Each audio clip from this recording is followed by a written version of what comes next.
正常发挥，频道会员召集令，4种频道会员壮大我们监督的力量。欢迎您召集亲朋好友加入，让正常发挥的声音不会被消失。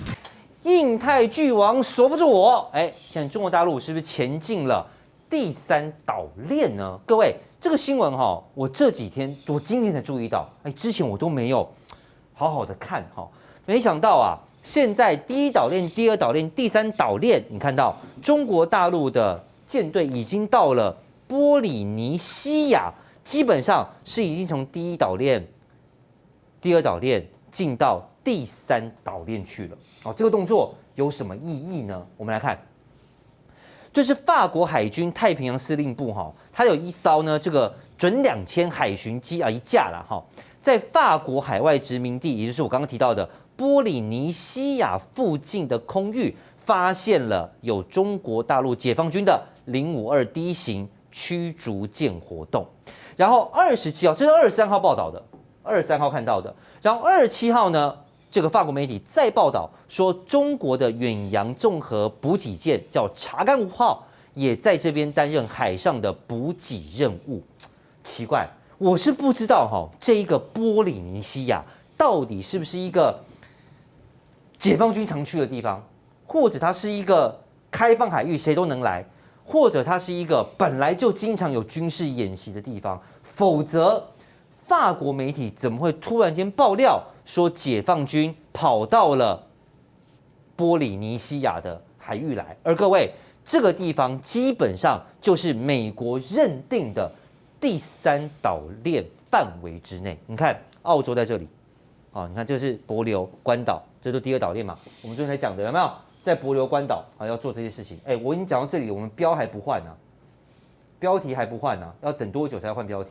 换了，好来，然后帛琉在这，澳洲在这儿，纽西兰在这，它更远啊，它更远啊。所以到底这是什么意思？是中国大陆在展现它可以前进第3岛链吗？有这么快吗？那为什么跑到第3岛链，而且是052D 的驱逐舰啊？就美方好像也没有什么太大反应呢。我们之前也报过，说这个辽宁舰到哪里？到关岛的西侧的岛屿，西侧海域，对吧？跑到第2岛链，就美国也没反应，第7舰队也没讲话。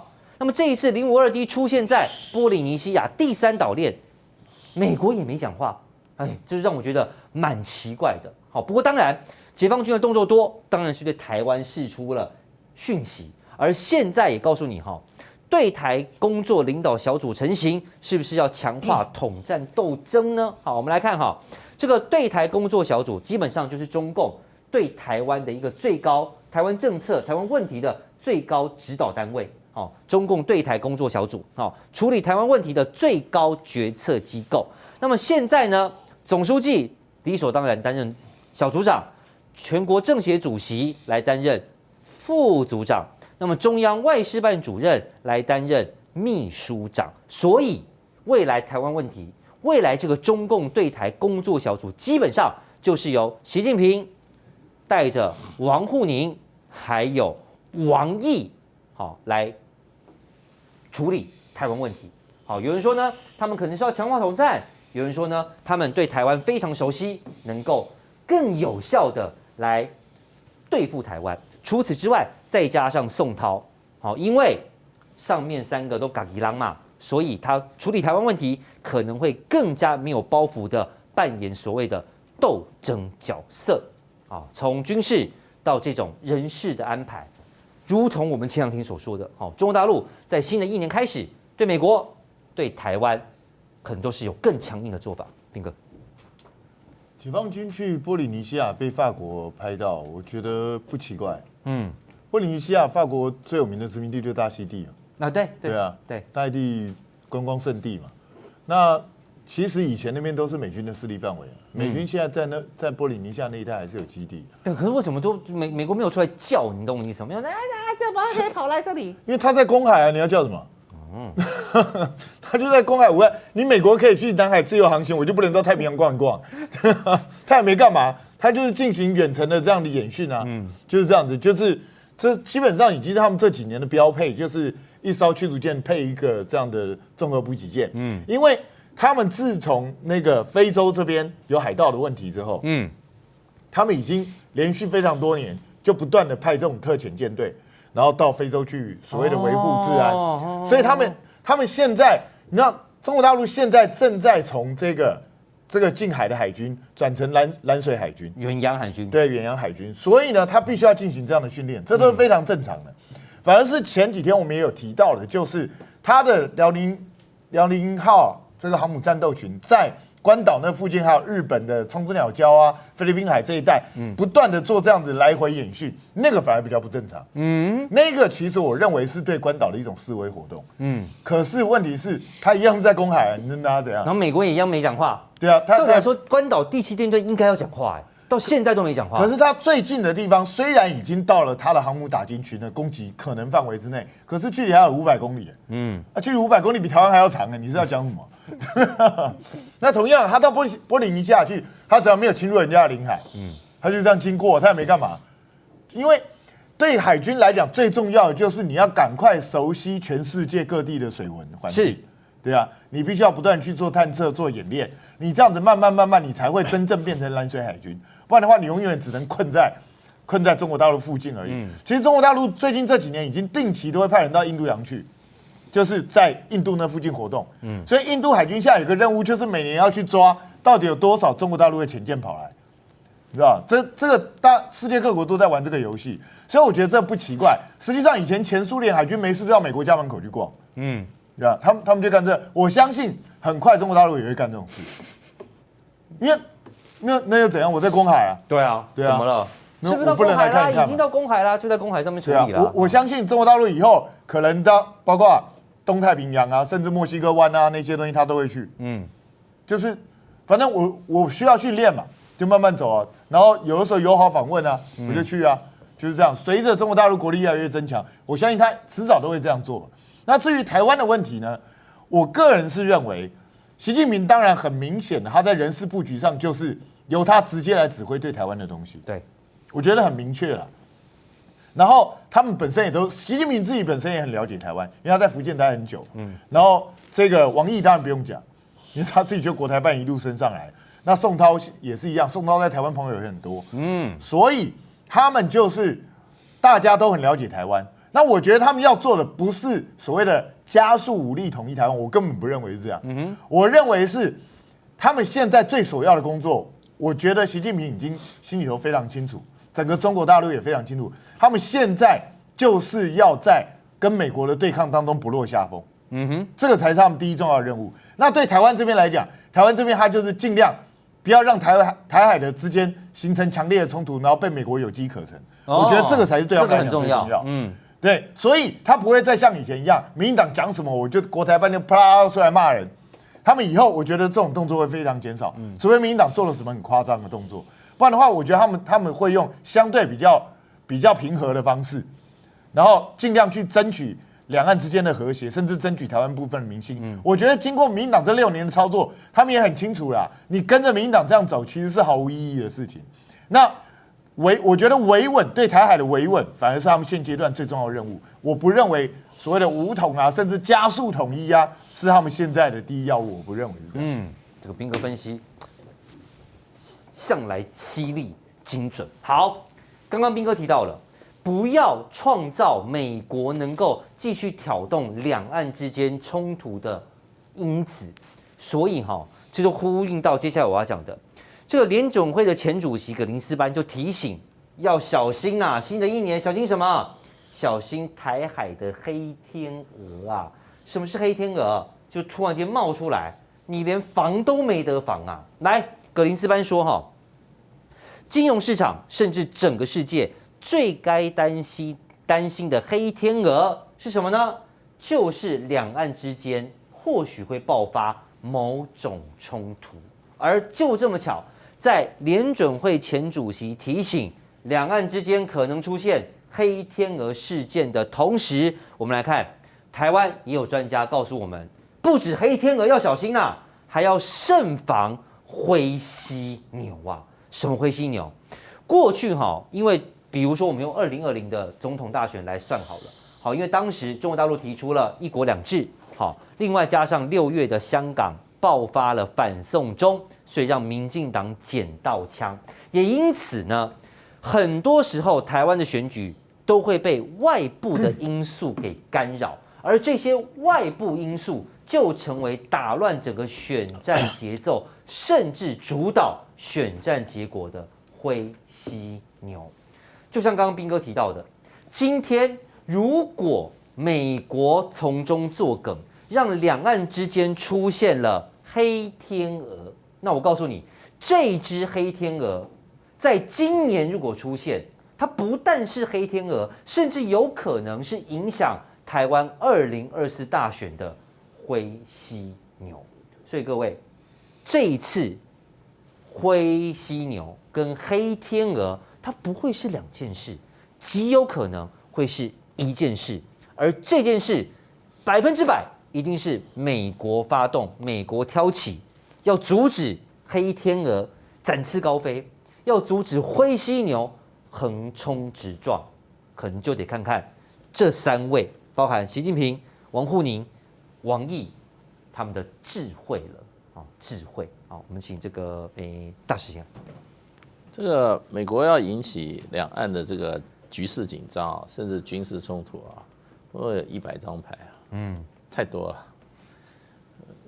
我想请问一下，如果有一天邀请蔡英文去华盛顿，哎呦，哇塞，那还得了？你觉得两岸关系会怎么样？对。那么，美国众议院邀请我拜登在阻止。行政要尊重立法。对啊，现在这个众议院是共和党，我也没办法，我没办法，对不对？那他就丢出这么一个，过2天赖清德出现在华府，对不对？那在美国的这个重要军演吧，环太军演的话，邀请台湾军舰过去了，康定级，你已经讲了好几招了。对。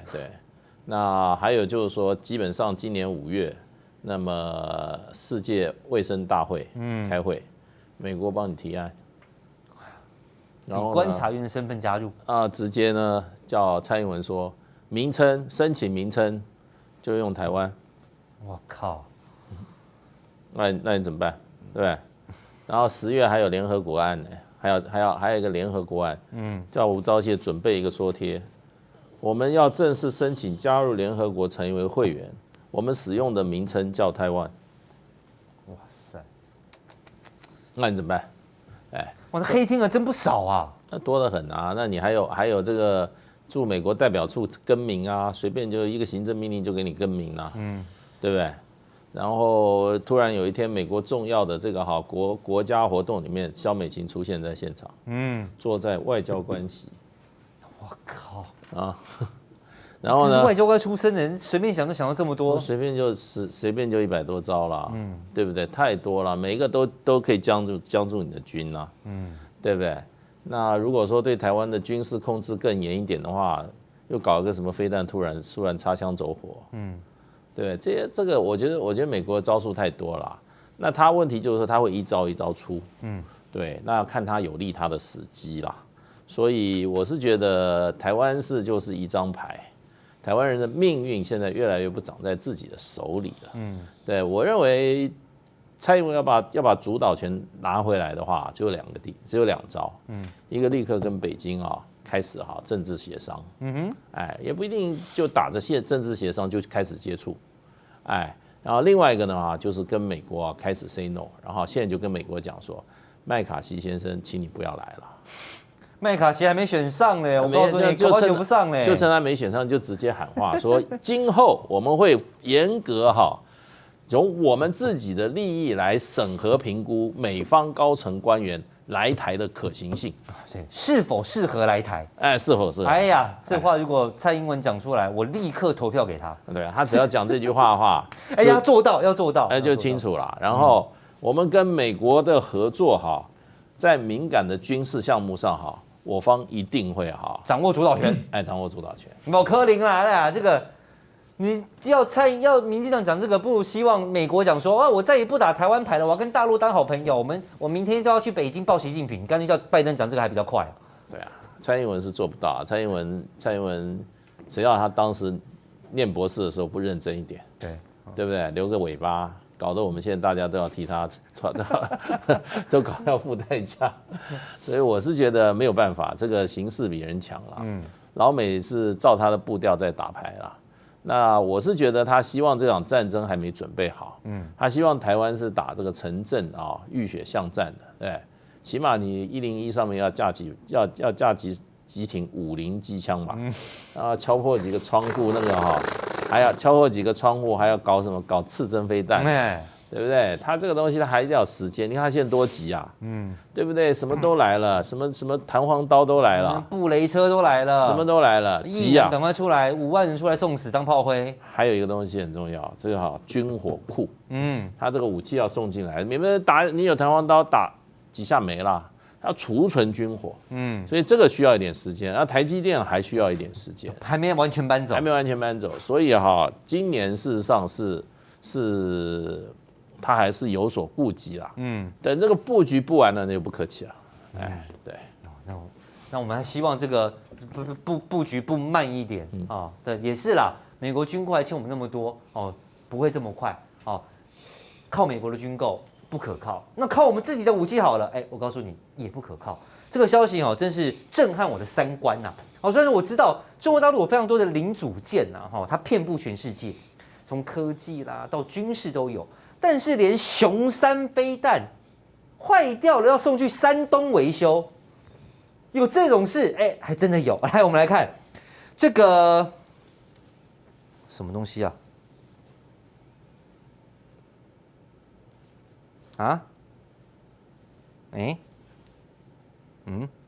来，我们先看这边好了哈。有媒体爆料说这个。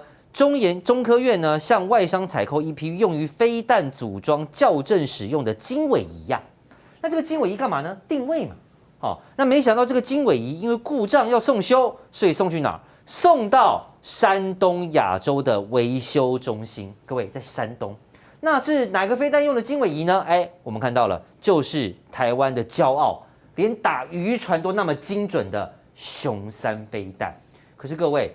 其实台湾在很多的军品采购合约当中都有明文规定，不得有中国制品，维修必须排除，不得在中国进行。结果现在用来定位攻击目标的经纬仪居然坏掉，而且还送到山东去维修，这简直笑死人。然后我们的中科院，你看他回复跟美国一模一样，就像美国有这个 F-35。上面用的这个稀有金属稀土也要靠中国大陆，结果当时被爆料出来，美国国防部说，调查过后没有安全疑虑，所以没有关系因为没有关系，所以这一项金属因为 F-35要用，我们豁免可以用中国大陆的东西。现在你看中科院一模一样，他说什么？他说经纬仪上的记忆磁片在送修之前已经拆下了，且送回之后呢，经过资安检测，确定毫无疑虑。好，这是我们中科院的说法。然后事实上不止这个经纬仪跟中国有关系包含军方智慧型的警监系统，相关的监视设备现在也爆出跟中国大陆有关系。中科院也说，这个监视器经过拆机检查，只有电源讯号测试，电路板是大陆制的，且不属于禁用范围，所以又没有涉及泄密疑虑了。对，你想要用，你必须用。要靠大陆，你就没有疑虑别人要跟大陆怎么样，用一个什么无人机啦，用一个什么华为手机啦，下载一个什么抖音啦，就是中共同路人。委员，民进党嘴巴讲抗中保台，事实上不管是雄三飞弹的问题，还是军中的监视器他们都率先在实施两岸一家亲。亲有些什么东西叫隔壁的亲戚帮忙修理啦，那只是他可以两岸一家亲，其他人不可以那不行这个是非常搞笑，也非常出洋相的那这个苏贞昌在讲那些有的没有的，其实没什么意义那中科院的名字也可以好，叫中国中科院这个军方的监视器，中国科学研究院台湾分院，对，有中国棚嘛，对不对所以以后可以请这个中国棚专门来做这方面的生意跟沟通这两岸关系会更加的和平。不要忘记这是叫和平探视器。我一向都正面思考，这没有什么这个机密的问题，我们送给他修，他总是不好意思偷看里面有什么东西吧？对啊，美国可能就好意思偷看的啦。我觉得非常搞笑，也非常讽刺哈。所以民进党加油啊！你们偷偷摸摸在跟大陆搞这种地下情，竟然被我们逮到了啊！这个叫不伦之恋呢。好，除了这个。凶山飞弹居然要送到中国大陆去维修之外，我要接着请委员因为委员跟大使可能对这个蛮了解的这位抗中悍将仇中悍将未来的这个从政之路会碰上问题吗？我们知道麦先生麦卡锡先生还没有当上议长就已经放话，我要来台湾，我要来台湾讲的时候大家都讲，那时候亮哥有没有？还在讲说哇，麦卡锡来可能会是比裴洛西来更严重的挑衅因为毕竟是共和党更仇中，而且他到台湾来干的事情讲的话，肯定会远远超过裴洛西的等级。结果现在没想到麦卡锡居然打破100年纪录，真的是打破美国议会，有够丢脸不能在首轮当选。为什么不能当选呢？因为跑票啊。来，第2轮我们看到麦卡锡只拿到了203票，然后远不足当选门槛的218票。第3轮拿的还更少，然后跑票的党员本来19个，那你说第1轮、第2轮没有投给你，你要去沟通嘛？沟通人家说不定对给人家点好处，人家就回到你身上了。结果没想到越跑越多，而且跑票的几乎都是亲川普的人士。好，各位千万不要误会。今天就算麦卡锡当不上众议院的议长，不管谁当，他有可能都会来台湾。但是因为麦卡锡的形象太鲜明了，你把台湾拿来当什么呀？你凭什么认为你是美国众议院的议长，你就能来破坏两岸关系，就可以把台湾置于险境当中？你根本没有资格。所以看他这样子被洗脸，我就觉得很爽。你思考一下，平常威风八面的麦卡锡，为了这个就到处拜托投给我，结果他去拜托完以后，人家还是不投给你，而且越跑票的人还越来越多。好，你看到麦卡锡的名字，听到名字哇，很资深很怎样，很反中讲话很大声，很威武，很霸气。但对不起在很多共和党的同僚眼中，他根本不是那种人。我们来看华盛顿邮报就说了，麦卡锡是一个怎样的人？简单说啦，他只会搞关系啦。什么叫搞关系？他会记得国会同僚妻子小孩的生日啦，经常在众议院健身房出没，去了解这个同事的喜好啦。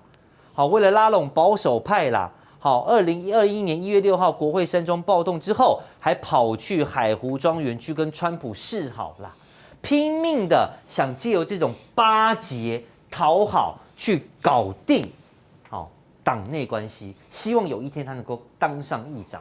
但抱歉很多极右派保守派对他完全没改观，反而越来越看不起他，因为觉得你根本就没有能力嘛，你就是靠拍马屁嘛，靠这边抱大腿嘛，搞关系嘛，走后门嘛，卖人情嘛，你还会什么？从中搞台湾，破坏两岸，你还有什么？没啦，你只会搞这个。所以我们来看很多共和党的人就说麦卡锡就是一个关系的仆人啦，他的目标大家都知道，在那边讨好啦，这边拍马屁啦，就是只想当上议长。然后呢，保守派的人也说麦卡锡缺乏意识形态，没有实质的政策想法，只喜欢造势活动，而且热衷权谋。真糗真糗，来问你。这个真的是1920几年以来美国众议院议长第一次要投2次票以上的记录，第一次。最后美国的相关规定里面是说，要当议长必须要过半数的选票才能够当议长。现在麦卡锡惹上麻烦了，照道理来讲，共和党超过一半所以共和党人要选议长是这个理所当然的事情就是有差不多个20个左右的共和党的议员对他很不爽他们呢不是跑票投给民主党哦，我们一般来讲的跑票是跨党跑票啊，他不是啊，这20几个人哦，就随便抓着这个共和党的议员乱投一通，比如说最后一轮他投给那个 Jim Jordan。Jim Jordan， 我们要选议长，您投给我干什么？其实这些人的目的是不让这个麦卡锡顺利当选啊，不是在投给谁，所以麦卡锡一直都没有办法过半数，才会1轮、2轮、3轮啊。所以现在马上的这个他们开完会就是休会嘛，休会的时候是第一次休会的时候没有议长，所以麦卡锡很糗。他到底后面会不会真的就选不上，还是有可能？这几率是存在的。什么状况呢？因为你想想看啊，这几个人要是跟你老是搞个几个月下来都没有议长这会有很大影响。因为共和党这建制派、多数派会想说，我们马上接下来要选总统的事情，要做准备的。给你这10几个人，老是在那边卡住麦卡锡那干脆劝麦卡锡下来，换一个副手，就是现在的党鞭就可能上去接了。这种事情在美国的众议院里面是常发生的事。一看不对劲，好，你下来换另外一个人上去。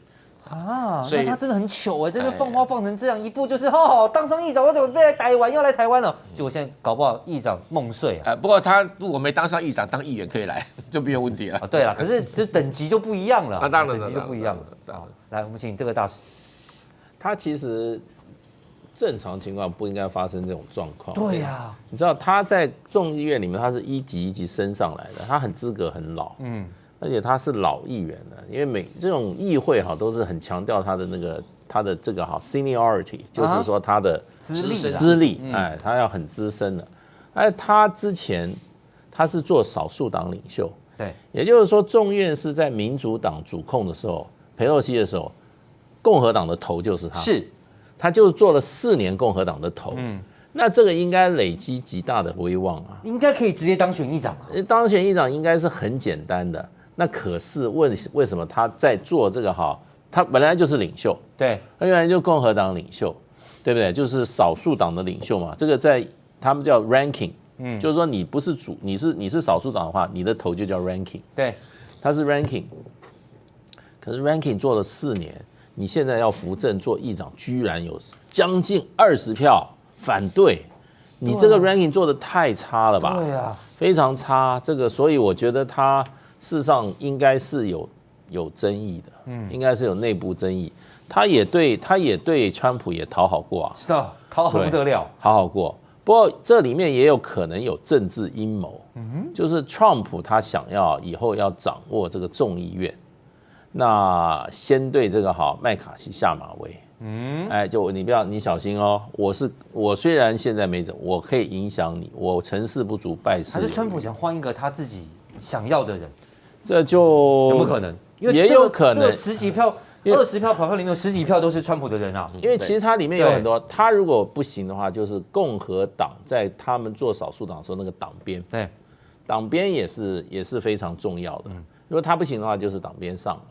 那问题我觉得那个19个应该这个集体行动的话，应该是听川普的。对。几乎都是川普的票，川普的铁票，对，川普的人，没错。那川普今天就说：“好了，麦卡锡虽然你对我也不错，可是我还是要下个马威给你看，把你下个吓你，叫他的人卡他，卡到最后，如果是这样的话，卡2、3次的话，他自己搞清楚原因去找川普去拜托一下，可能还可以过关呐。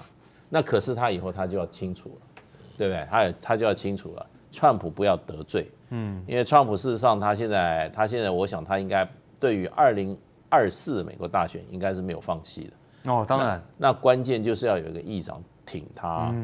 你知道那个参院的那个就赵小兰那个先生那个 Michelle 他那个对川普是不太买账的，常常跟川普唱反调。可是呢，因为他的同僚对他的压力很大。所以赵小兰先生常常心里不服，可是呢，在关键的时候还是支持 Trump。对，对，所以就川普来讲，我觉得他应该不会放弃这个机会。好，那我觉得真的是他在，我觉得他真的有可能是他在后面搞鬼哎。因为这个机会你不用的话，你就让他轻轻松松。这种人翻脸的快得很呢，做到那个议长以后谁都不甩了，就那个将来那个佛罗里达州长也要求他，川普也要求他，对。所以我就觉得很有可能川普在后面在那边这个很有可能操纵这个线，然后呢，最好是把它搞下来，这个搞下来以后那川普更声势大振，对，大家知道川普的厉害，而且说实话，他那个19个死西丢也蛮厉害的哦。那我觉得如果按照这个逻辑推如果我是川普的话，像刚刚大使你说了，他今天要是当上去了，我就动不了他了。对啊，那我一定是，那如果我是川普的话，那我就根本不要你当选，我让我自己人上去，我才可以真的掌握啊。对啊，我觉得川普的算盘应该是这样。对啊，因为问题他就要有够实力啊。那么现在这边他们每天就要搞什么？就搞政治啊，幕后协商啊，交换啊。最后川普就在那边天天拿个电话机在那边操作，要不然告他的 Twitter 在那边操纵他的川家军。现在不出手的话就来不及了。所以这个我觉得共和党先内斗一番吧，这完全是共和党的内斗。好，这个节目的要进行尾声了我要感谢今天我们这个斗内的好朋友，谢谢名骑士已经一开始就2次斗内了这老朋友了，谢谢你。然后谢谢 Man 玉，也谢谢你的斗内。另外还要谢谢这个，我就直接讲名字这个蓝阿姨谢谢阿姨，我看到您的斗内了她说单身广加油然后向这个来宾还有这个凤欣姐特别提到凤欣姐，要向凤欣姐帮您问好，没有问题。另外还要谢谢 Herlina， 好久没看到你了 ，Lina， 谢谢 Herlina 的斗内。那以上是今天斗内的朋友那当然啦，你不斗内没关系，只要准时收看正常发挥，我都很开心时间剩下1分多钟那我们请这个彬哥来看一下麦卡锡，你有没有觉得很爽？说真的，其实老实讲，我看到他被弄，觉得很爽。这样看共和党这种内斗，我觉得他们根本在自乱阵脚。你现在搞成这样子，你共和党到时候2024要不要选？我不知道。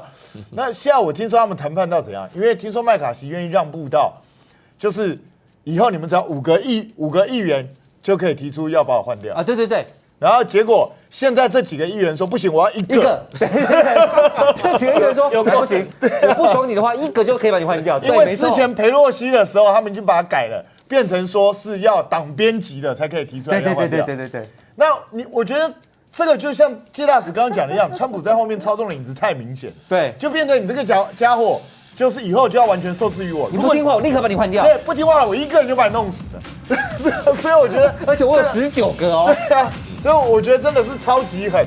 那我觉得内斗成这样反而让共和党本来有机会了，搞不好到最后满盘皆输。我觉得这真的是对彬哥说没错，真的斗得太难看。我们就来看一下麦卡锡能不能当上议长来台湾呢？晚安啦，各位，记得多看精华，拜拜。它是澎湖福朋喜来登酒店推出的海皇鲍鱼干贝 XO 酱，小小一瓢可是有大大的学问，里头有很多像是呢这大干贝就有很多像是这20多种的氨基酸，其实对于你人体之间是非常有效的，因为它里面有球蛋白，也是加分再加分。